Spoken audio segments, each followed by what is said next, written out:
Dostlar, sizinlə mən Şəhriyar Rızayev. Bugün sizlərlə Linux dərslər seriyasından 4-cü dərsi keçəcək. Bu dərsdə installation mövzusunu davam etdiririk. Installation mövzusunda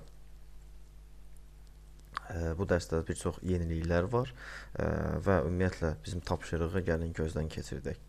Tapşırığımız Enterprise Linux 6 versiyadan olan CentOS 6.5 final relizinin net install, yəni network install və VNC installation üsulları ilə qurulmasıdır.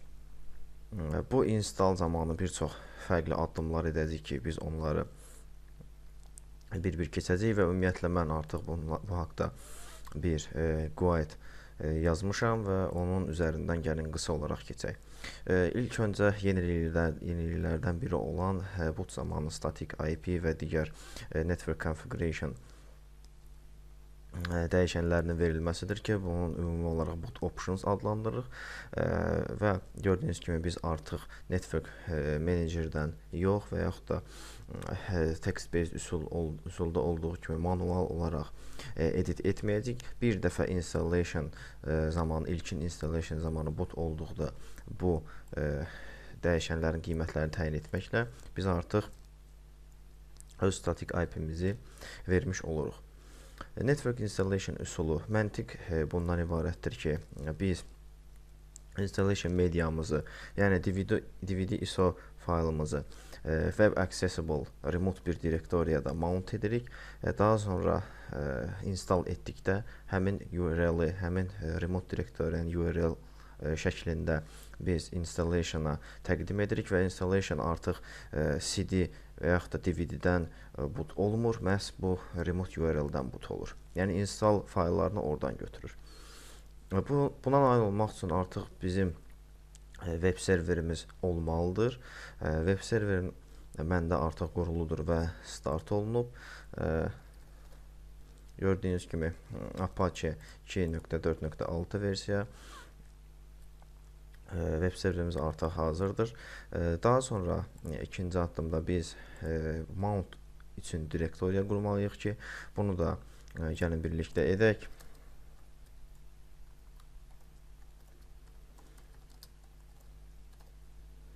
Və dərhal baxaq, səhifəni refresh etdikdə görürük ki, bəli, həqiqətən də artıq L6 folder yaradıldı, lakin təbii ki, onun daxili boşdur. Daha sonra biz təbii ki, remote connection edəcəyimizə görə localhost təyin edə bilmərik. Biz öz IP-mizi öyrənirik. 192.168.1.100 və localhost yerinə həmin o IP-ni yazırıq. Yazdıqdan sonra dərhal görürük ki, yenə həmin direktoriyadayıq biz. L6 və installation zamanı göstərəcəyimiz URL məhz bu URL-dir. Daha sonra biz DVD 1.iso faylı olan folder'a getməliyik ki, bizdə o downloads folderindadır.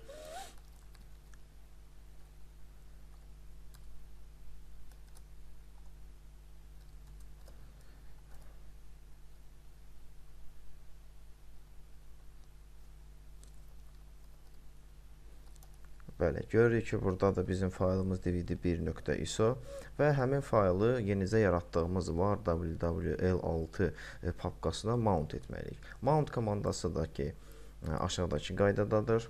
Bunu sadəcə olaraq buradan copy paste edirik və sadəcə enteri basırıq və direktoriyamızı refresh etdikdə artıq görürük ki, əvvəl boş olan direktoriyamız da bir sıra fayllar yarandı. Patch isə daxil olmaqla biz install olunacaq paketlərin, RPM paketlərin siyahısına baxa bilərik. iMage'dən Pixieboot və install img, ISO Linux'dan init rd img və VM Linux fayllarında həmçinin burada görə bilirik ki, report data, həmçinin ümumiyyətlə boot olan zaman lazım olan bütün fayllar artıq bizdə Web Accessible L6 papkasında mount olundu. Bizim network install üçün olan environments artıq demək olar ki, hazırdır. Üçüncü addımda isə biz netinstall.iso faylını tapıb download etməliyik. Həmin faylda DVD faylların download etdiyimiz yerdədir. Gördüyünüz kimi bu fayl aşağıdakı adda netinstall.iso faylıdır və həcmi də 243 megabaytdır. Netinstall environment'ınız hazır etdikdən sonra VNC installation üsulu üçün biz bir sıra addımlar atmalıyıq ki, onu da addım-ba-addım keçək. VNC üsulu nə zaman istifadə olunur? Ümumiyyətlə, RAM az olduğu zaman Linux'un GUI installation'ı failed olur, yəni mümkün olmur. Məhz bu zaman VNC üsulundan istifadə edirik və sanki GUI metod kimi installımızı davam etdirə bilirik. Bunun üçün bizim host əməliyyat sistemimizdə, yəni indiki halda mənim Ubuntu əməliyyat sistemimdə VNC client olmalıdır.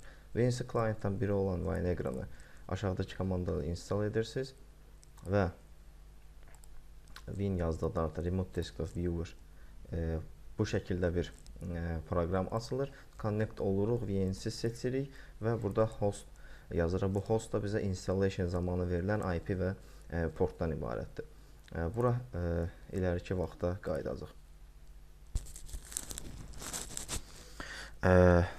Boot optionsa, yəni yuxarıdakı boot optionsa əlavələr olacaq ki, bu əlavələr bizim VNC installation'ımızı aktiv etmək üçündür. Yəni VNC və VNC password-dur biz bu IP verilən zaman boot options zamanı əlavə edirik və bizim son boot options halımız məhz budur. VNC password-da VNC connect olduqda bizim təyin etdiyimiz password-dur. Bu password istənilən sizin təyin edə biləcəyiniz password ola bilər.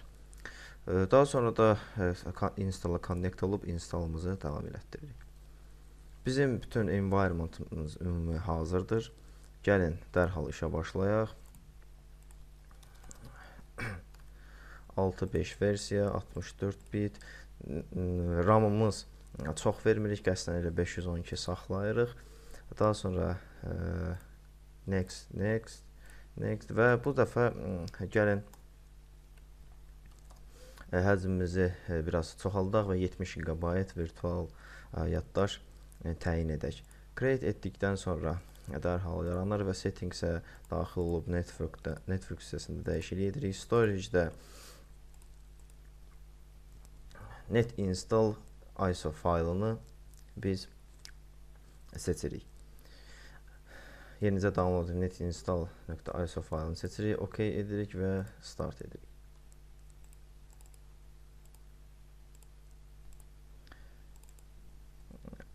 Bu hissədə install all upgrade and existing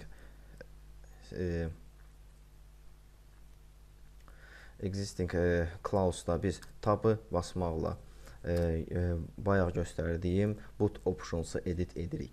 Məhz burada biz artıq yazacaq öz IP və VNC installation şərtlərimizi.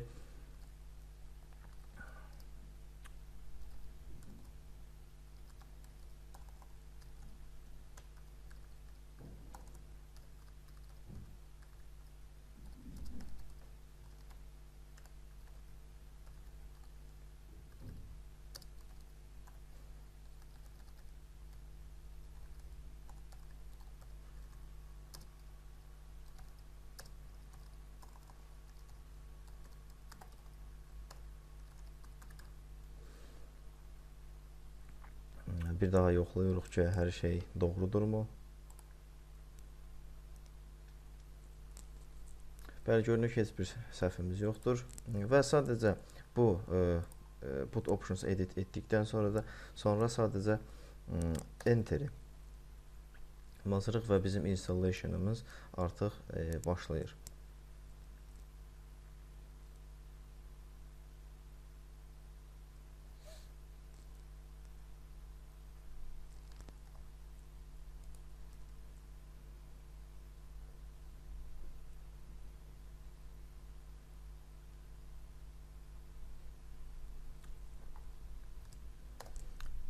Media check-i əvvəlki olduğu kimi skip edirik OK, US və bu hissədə artıq biz installation image harda olduğunu soruşur. URL seçib OK-yi basdıqdan sonra bizdə URL-i yazmaq üçün bir pəncərə açılır ki, biz o pəncərədə öz bayaq mount etdiyimiz direktoriyanı yazırıq. Bəlkə düz yazırıqmı? Bəli, mount etdiyimiz direktoriyanı yazdıq. Daha sonra sadəcə OK-yi seçirik və installation image-imiz retrieve olundu. Bu hissədə gördüyünüz kimi fərqlilik bundan ibarətdir ki,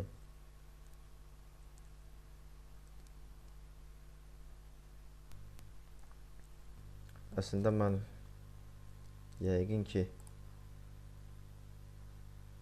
hansısa şərtdə səhvə yol vermişəm. Ona görə də belə warning gəlir ki, password yoxdur. Əslində isə biz password təyin etmişdik. Hər nəysə, yəni ümumi VNS installationımıza bir ziyanı yoxdur. Çünki sadəcə biz bunu start edib və biz də qoşuluruq. Password olmasa belə secure hesab olunur. Starting VNS və the VNS service is now running mesajlarını aldıqdan sonra biz öz serverimizə qoşulub GUI setup'ımızı davam etdirə bilərik və gördüyünüz kimi burada da artıq necə qoşulacağımız haqqında bir məlumat var. Dərhal açırıq və connect hissəsində VNS seçib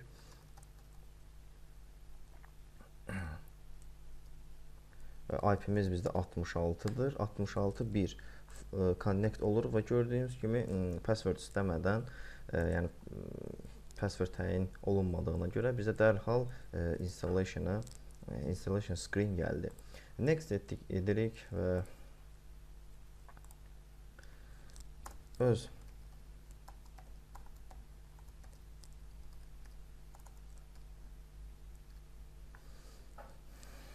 hostname'imizi təyin edirik. Configure network hissəsində edit etdikdə IPv4 settingsi gəldikdə görürük ki, həqiqətən də bizim göstərdiyimiz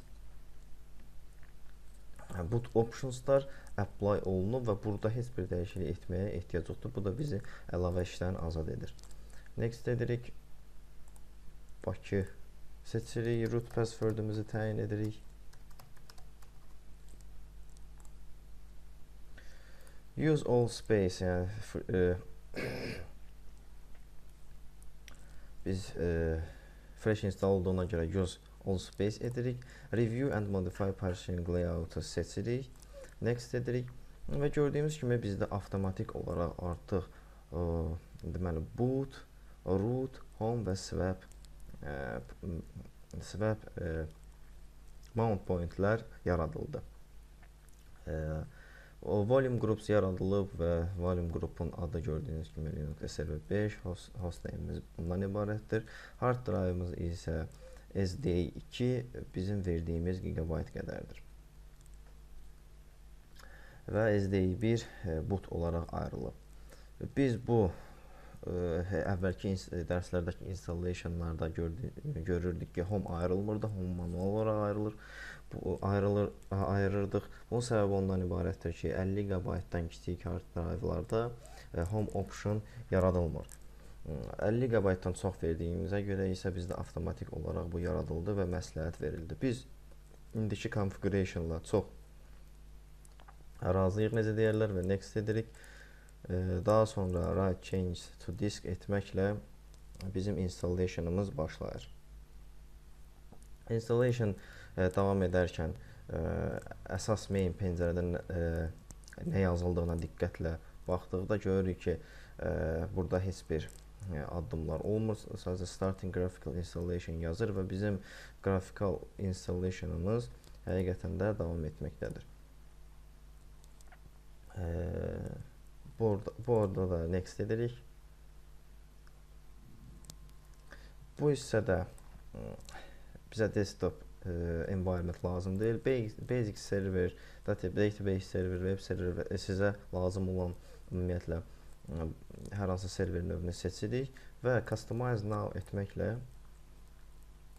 Biz burada hansı paketlərin yazılıb, hansı proqramların yazılıb, yazılmamağına qərar veririk. MySQL database-i mən seçirəm, desktopdan heç bir şey seçmirəm. Bu hissələrdə də bizim installation-a aid olacaq bir hal yoxdur. Server platformu seçilməlidir. Virtualization, həmçinin web serverdə, həmçinin PHP support və web serveri mən seçirəm. Əgər sizdə Java application yazacaqsınızsa, Java platform, Ruby və s. kimi scientific support və s. kimi application paketləri də siz burada yaza bilərsiniz. Biz indiki installation üçün düşünürəm ki, bu kifayətdir. Next edirik.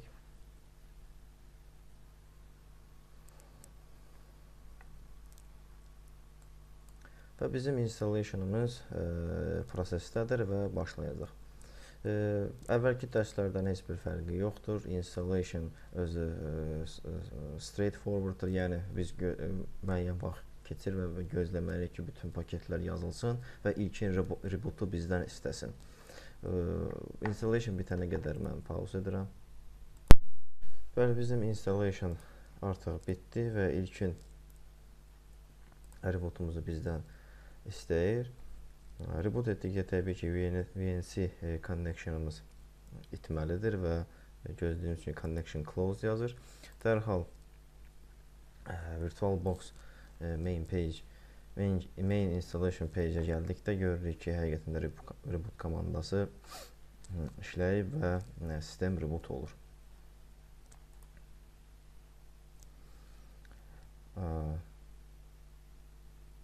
Bəli, bizdə net install ISO faylı hələ də qaldığına görə biz məcburuq ki, bu şəkildə power off edib o faylı silək ki, boot olduqda həmin net install ISO faylından boot olmasın. Və indi start etdikdə görürük ki, installationımız uğurla sona çatıb və həqiqətən də sistem boot oldu. Gördüyünüz kimi CentOS 6.5 versiya.